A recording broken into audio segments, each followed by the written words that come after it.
कुछ समय बाद शिमशोन दलीला नाम की एक स्त्री से प्रेम करने लगा। दलीला पलिश्ती थी और सोरेक की घाटी में रहती थी, जो शिमशोन के नगर जोरा के पास थी। पलिश्तियों के सरदार दलीला के पास आए और उससे कहा, शिमशोन को फुसला कर यह पता लगा कि उसकी महान शक्ति का रहस्य क्या है और उसे कैसे बांधा जा सकता है। यदि तू ऐसा करेगी तो हम में से प्रत्येक तुझे 1100 चांदी के टुकड़े देगा।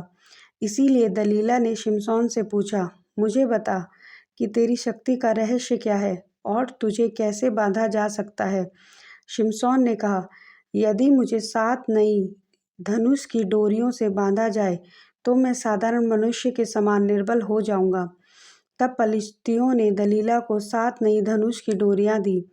उसने शिमशोन को उनसे बांध दिया और कमरे में लोगों को छिपा दिया।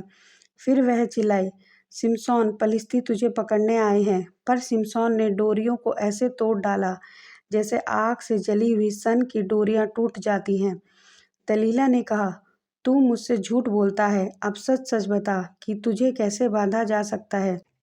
शिमशोन ने कहा, यदि मुझे नई रस्सियों से बांधा जाए तो मैं निर्बल हो जाऊंगा। दलीला ने उसे नई रस्सियों से बांध दिया और फिर पुकारा, शिमशोन, पलिश्ती तुझे पकड़ने आए हैं। पर उसने रस्सियों को धागों की तरह तोड़ डाला।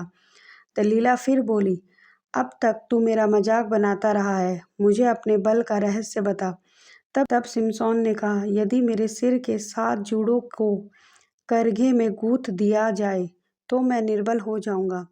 जब वह सो गया तो दलीला ने उसके बालों की चोटी बना दी, पर वह फिर भी मुक्त हो गया।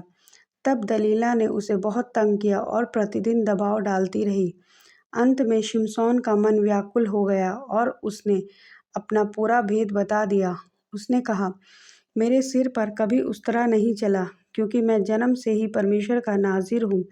यदि मेरे बाल काट दिए जाएं तो मेरी शक्ति जाती रहेगी और मैं निर्बल हो जाऊंगा। यह सुनकर दलीला ने उसे अपनी गोद में सुलाया और एक व्यक्ति को बुलाकर उसके सिर के 7 जूड़े कटवा दिए। इस प्रकार उसकी शक्ति उससे चली गई। वह चिल्लाई, शिमशोन, पलिश्ती तुझे पकड़ने आए हैं। पर जब वह जागा तो उसे पता चला कि यहोवा उससे अलग हो गया है। पलिश्तियों ने उसे पकड़ लिया, उसकी आंखें फोड़ दी और उसे गाजा ले जाकर चक्की पीसने पर लगा दिया। कुछ समय बाद उसके बाल फिर बढ़ने लगे। पलिश्तियों ने अपने देवता दागोन के सम्मान में एक बड़ा उत्सव मनाया और कहा, हमारे देवता ने हमारे शत्रु शिमशोन को हमारे हाथ में कर दिया है। लोगों ने आनंद में कहा, शिमशोन को बाहर लाओ कि वह हमारा मनोरंजन करे। वे उसे बंदीगृह से लाए और लोग उसका उपहास करने लगे। मंदिर की छत पर लगभग 3000 पुरुष और स्त्रियां थीं। शिमशोन ने अपने सेवक से कहा, मेरे हाथ मंदिर के स्तंभों पर रख दे ताकि मैं उन पर टिक सकूं।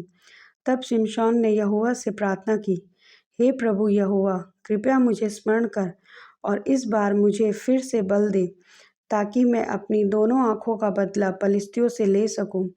उसने मंदिर के दोनों मध्य स्तंभों को पकड़कर जोर से धक्का दिया और कहा, पलिश्तियों के साथ मेरा प्राण भी जाए। मंदिर गिर पड़ा और उसमें जितने लोग थे सब मर गए। इस प्रकार शिमशोन ने अपनी मृत्यु में उतने पलिश्तियों को मार डाला जितने उसने अपने पूरे जीवन में नहीं मारे थे। शिमशोन ने 20 वर्ष तक इज़राइल का न्याय किया।